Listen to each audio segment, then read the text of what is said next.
Assalamualaikum warahmatullahi wabarakatuh. Baiklah, kami dari kelompok 4 mata kuliah bioteknologi akan mempresentasikan mengenai kunjungan industri yang kami lakukan, yaitu kunjungan industri bioteknologi industri tahu alami di Lubuk Buaya. Nah, sebelumnya dosen pengampu mata kuliah ini adalah Ibu Skunda Dilia Rosa MPD. Kami dari kelompok 4 beranggotakan, yang pertama ada Anissa Destrina, yang kedua ada Hafizah Hamdah, yang ketiga ada Hayatul Koryati, yang keempat Marelda Tania, yang kelima Nifa Haji Fatahillah, dan yang keenam Novia Rahmah. Lokasi kunjungan industri. Untuk lokasi kunjungan industri, kami memilih pabrik tahu alami yang beralamatkan di Jalan Adinegoro nomor 13 Lubuk Buaya, Kecamatan Kota Tangah, Kota Padang, Sumatera Barat. Nah, industri tahu alami ini berdiri sejak tahun 1999 dengan pemilik pabrik bernama Ibu Habibah dan Bapak Muakhir yang berasal dari daerah Jawa. Topik pembahasan pada presentasi kali ini terdiri dari 4 bab.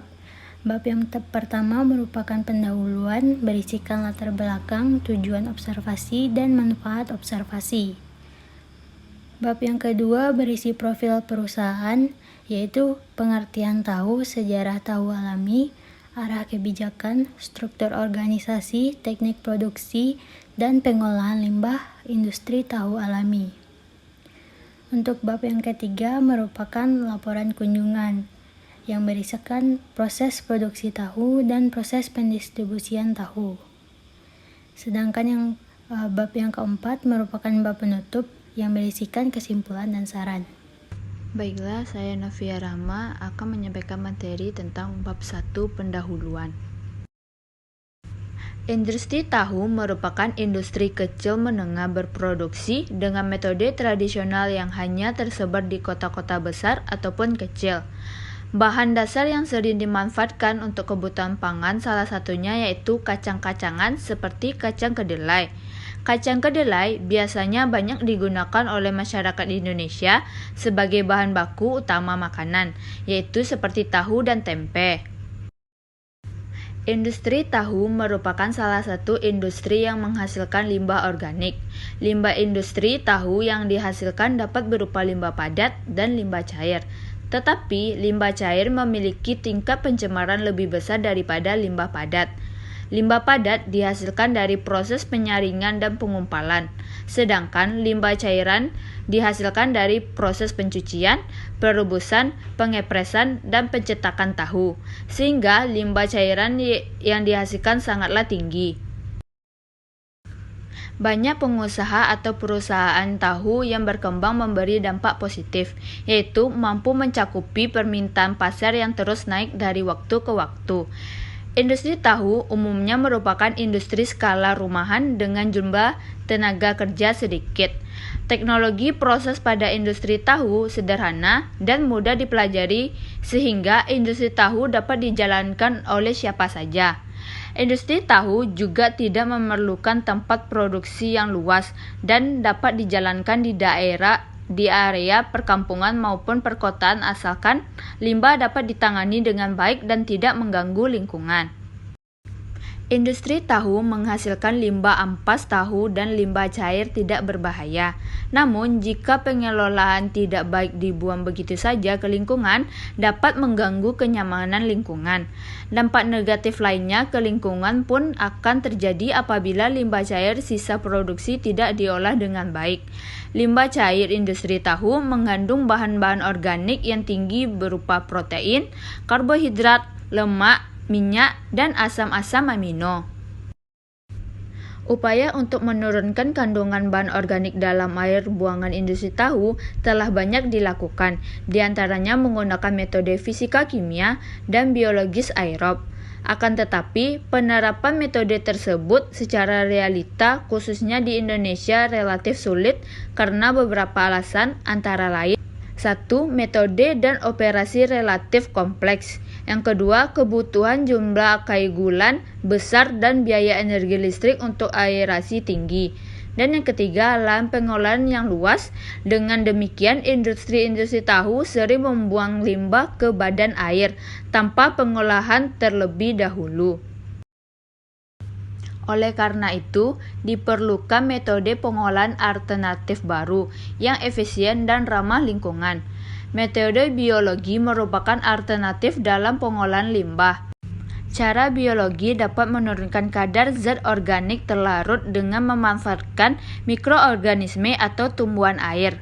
Mikroorganisme yang digunakan untuk pengolahan limbah adalah bakteri, alga, ataupun protozoa. Sistem ini cukup efektif dengan biaya pengoperasian rendah dan dapat mereduksi BOD hingga 90%.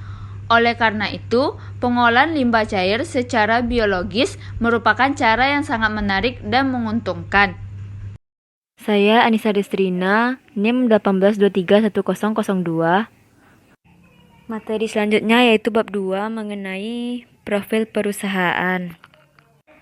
Adapun isi dari bab 2 ini yaitu yang pertama ada pengertian tahu, yang B sejarah tahu alami, C arah kebijakan, D struktur organisasi, E teknik produksi, dan F pengolahan limbah industri tahu alami. A. Pengertian tahu. Kata tahu berasal dari Cina tauhu, teuhu atau tokwa. Kata tau atau teu berarti kacang. Untuk membuat tahu menggunakan kacang kedelai atau kuning putih, sedangkan hu atau kwa artinya rusak atau hancur menjadi bubur. Jadi tahu adalah makanan yang dibuat pakan, salah satu bahan olahan dari kedelai yang dihancurkan menjadi bubur. Selanjutnya, sejarah pabrik tahu yang kami datangi. Usaha tahu alami ini merupakan industri pengolahan kedelai menjadi tahu yang telah berdiri sejak tahun 1999. Usaha tahu alami ini didirikan oleh sepasang suami istri, Ibu Umi Habibah dan Bapak Muakhir. Pada awal pendirian dari usaha ini, modal yang dibutuhkan sebesar 6,5 juta yang berasal dari dana pribadi pemilik. Modal tersebut kemudian digunakan untuk menyewa tanah, pendirian pabrik tahu, pembelian peralatan produksi, dan pembelian bahan baku untuk produksi pertama pada awal pendirian pabrik tahu atau dapur tahu yang dinamakan dengan dapur tahu ini. Lanjut ke arah kebijakan. Pada aspek pemasaran yang dilakukan oleh usaha tahu alami ini dipasarkan ke Pasar Lubuk Buaya, Pasar Raya, Pasar Siteba, Pasar Alai, ataupun keluar kota. Pada aspek promosi, usaha tahu alami ini menggunakan promosi personal selling. Sedangkan pada aspek keuangan, pihak usaha hanya melakukan pencatatan yang sederhana, mesih pembukuan sederhana. Baiklah, saya Hayatul Koryati, NIM 18231011. Di sini saya akan melanjutkan penjelasan tentang bab 2 yaitu gambaran umum, yaitu poin D, struktur organisasi, di mana industri tahu alami ini mempunyai 2 shift kerja.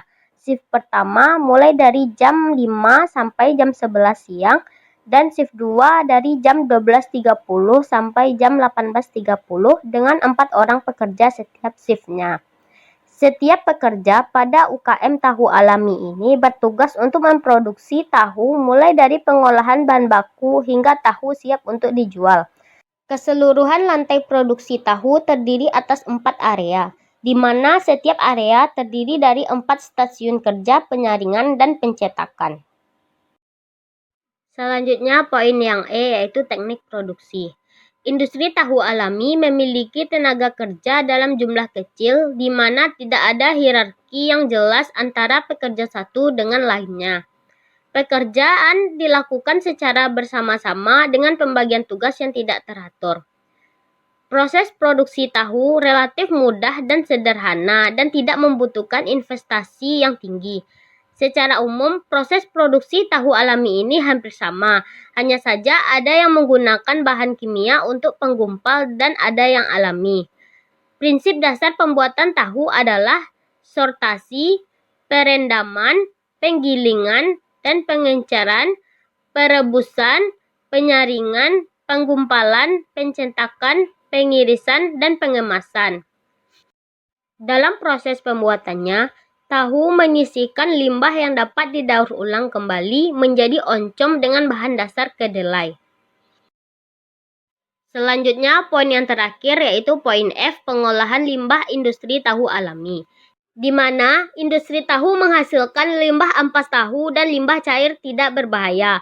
Namun, jika pengolahannya tidak baik atau dibuang begitu saja ke lingkungan, maka dapat mengganggu kenyamanan lingkungan. Limbah industri tahu dapat menimbulkan pencemaran yang cukup berat karena mengandung polutan organik yang cukup tinggi. Air limbah industri tahu merupakan salah satu sumber pencemaran lingkungan yang sangat potensial. Kemudian, ampas dari bahan produksi tahu ini dimanfaatkan sebagai pakan ternak yang banyak kandungan proteinnya. Pertumbuhan ternak yang diberi pakan ampas tahu lebih cepat pertumbuhannya daripada ternak yang tidak diberi pakan ampas. Baiklah, saya Hafizah Hamdah akan melanjutkan materi selanjutnya, yaitu proses produksi pada tahu. Yang pertama yaitu penyortiran. Penyortiran kedelai dilakukan untuk menghilangkan kotoran-kotoran seperti batuan-batuan kecil, daun-daun atau batang tanaman yang terbawa pada kedelai atau kedelai yang cacat, sehingga hanya kedelai yang memiliki kualitas bagus yang digunakan untuk proses pembuatan tahu. Proses yang kedua yaitu perendaman. Setelah didapatkan kedelai disortasi, kemudian direndam dengan menggunakan air bersih selama kurang lebih 4 jam. Pada saat perendaman, hindarkan terkena oleh bahan kimia seperti sabun, air yang mengandung kaporit, dan terkena garam atau minyak. Selanjutnya yaitu pencucian. Setelah direndam, kedelai yang sudah mengembang dan lunak kemudian dicuci bersih dengan menggunakan air sumur. Sebaiknya dicuci pada air yang mengalir agar lendirnya terbawa sehingga kedelai lebih bersih, dan pencucian ini bertujuan untuk menghilangkan lendir dari sifat asam. Proses produksi tahu selanjutnya yaitu penggilingan. Kedelai yang telah dicuci kemudian digiling dengan menggunakan mesin penggiling dan sambil ditambahkan air sedikit demi sedikit hingga dihasilkan bubur kedelai yang berwarna putih. Perhatikan gambar di bawah ini. Proses produksi tahu yang kelima yaitu press atau pemisahan sari dengan ampas. Kedelai yang sudah digiling kemudian siap untuk dipres dengan menggunakan mesin press, maka antara sari dan ampas tahu akan terpisah. Ampas tahu akan dimasukkan ke dalam karung dan dapat digunakan sebagai pakan ternak. Sedangkan sari tahu akan diolah lagi yaitu dimasak dengan menggunakan uap. Selanjutnya yang keenam yaitu perebusan. Perebusan dilakukan dengan menggunakan bak terbuat dari semen yang di dalamnya dilapisi bahan stainless dengan diameter 1 meter dan tinggi kurang lebih 1,2 meter. Bak perebusan menggunakan bahan bakar kayu. Penggunaan bahan bakar tersebut lebih efisien dan lebih cepat dibandingkan dengan menggunakan gas. Perebusan dilakukan selama kurang lebih 1 jam. Selama perebusan dilakukan pengadukan terus-menerus. Baiklah, saya Nifa Fatahillah akan melanjutkan proses yang ketujuh yaitu pendiaman. Setelah mendidih, larutan bubur kedelai tersebut dimasukkan ke dalam tong yang bagian dalamnya dilapisi bahan stainless. Didiamkan selama 15 menit, kemudian ditambahkan tepung dan diaduk perlahan-lahan yang berfungsi untuk membantu dalam penggumpalan. Proses yang ke-8 yaitu pencetakan. Siapkan papan cetakan kosong dan bagian atas dilapisi kain halus dan tipis, kemudian sari kedelai dituangkan ke cetakan yang sudah dilapisi kain tipis tersebut. Susun cetakan 2-5 unit, kemudian bagian atasnya ditutup dengan papan kayu. Cetakan paling atas diberi pemberat dengan menggunakan ember yang isinya air. Lalu proses yang ke-9 yaitu pemotongan. Setelah sari kedelai dipres kurang lebih 15 menit sehingga kadar airnya rendah, maka dihasilkan tahu dalam bentuk lembaran. Sesuai dengan ukuran cetakannya, tahu yang masih dalam lembaran tersebut dipindahkan bersama papan cetakannya dan susun dengan rapi. Tahu yang masih lembaran berwarna putih tersebut dipotong-potong dengan menggunakan pisau stainless yang tajam. Dan untuk proses yang terakhir yaitu ke-10 pengemasan. Tahu yang telah dipotong kemudian dimasukkan ke dalam kotak yang dialasi plastik. tahu yang terdapat di dalam kotak terdapat 100 buah per kotaknya. Lalu selanjutnya itu bagian B, proses pendistribusian tahu. Hasil produksi tahu dipasarkan di Kota Padang seperti Pasar Raya, Lubuk Buaya, Pasar Siteba, Pasar Pagi, Simpang Haru, Purus, Jati, Gunung Pangilun, dan ada juga yang di luar Kota Padang yaitu seperti Lubuk Alung dan juga Kota Pariaman. Selain diproduksi di daerah tersebut, dapur tahu juga mengolahnya menjadi makanan yang bisa dikonsumsi masyarakat seperti tahu gejrot, seblak tahu, dan lain-lain. Untuk proses pendistribusian tahu pada pabrik ini dilakukan dengan 2 cara, yaitu proses yang pertama, para penjual di pasar mengambil sendiri tahu dari pabrik, lalu menjualnya lagi di pasar sehingga langsung sampai ke tangan konsumen. Lalu proses yang kedua, mendistribusikan tahu ke agen-agen yang telah memesan. Dari agen tersebut, penjual di pasar bisa mendapatkan tahu tersebut melalui perantara. Baiklah, saya Marielda Tania, NIM 18231016 akan melanjutkan materi selanjutnya yaitu mengenai bab 4 yang merupakan penutup. Yang pertama adalah kesimpulan. Nah, sebelumnya, industri tahu merupakan industri kecil menengah berproduksi dengan metode tradisional yang banyak tersebar di kota-kota besar dan kecil. Tahu merupakan makanan yang digemari oleh banyak orang. Nah, akibat dari banyaknya industri tahu ini, maka limbah hasil proses pengolahannya banyak membawa dampak terhadap lingkungan. Tahu merupakan makanan yang telah dikenal lama masyarakat Indonesia dan merupakan sumber protein yang relatif murah serta proses pembuatannya juga mudah. Pada dasarnya, tahu adalah endapan protein dari sari kedelai panas yang menggunakan bahan penggumpal. Nah, kesimpulan yang kelompok 4 dapatkan yaitu, melalui ini, kelompok 4 mengetahui bagaimana cara memproses bahan baku kacang kedelai menjadi tahu, mulai dari perendaman, penggilingan, hingga pendistribusian. Kelompok 4 juga mengetahui bagaimana cara memasarkannya, mengetahui jenis industri apakah pabrik tahu tersebut, dan juga mengetahui dampak yang diakibatkan oleh limbah industri tahu tersebut. Selain itu, yang terpenting adalah kelompok 4 mempunyai pengalaman, pandangan tentang arti dari bisnis tersebut, serta mengetahui bagaimana kehidupan lapangan kerja di lingkungan sekitar. Nah, dari observasi ini, kelompok 4 mendapat kesimpulan bahwa pabrik tahu milik perseorangan ini dapat menyerap pekerja yang lumayan banyak sehingga dapat memperkecil angka pengangguran dan kemiskinan. Yang kedua adalah saran. Saran yang pertama adalah industri tahu menghasilkan limbah ampas tahu dan limbah cair tidak berbahaya. Namun, jika pengolahannya tidak baik, dibuang begitu saja ke lingkungan dapat mengganggu kenyamanan lingkungan. Yang kedua, industri tahu membuat instalasi pengolahan limbah, sistem komunal, atau memanfaatkan air limbah tahu untuk dijadikan pestisida organik dan pupuk organik. Dan yang terakhir, di sisi lain, pihak industri tahu seharusnya mendapat edukasi lebih oleh pemerintah, sehingga mereka dapat meningkatkan pengolahan limbah mereka dan tidak merusak lingkungan sekitar. Baiklah, sekian presentasi dari kami kelompok 4 yang dapat kami sampaikan. Mohon maaf jika terdapat kesalahan-kesalahan dan terima kasih juga yang sudah mendengarkan video ini sampai di akhir video.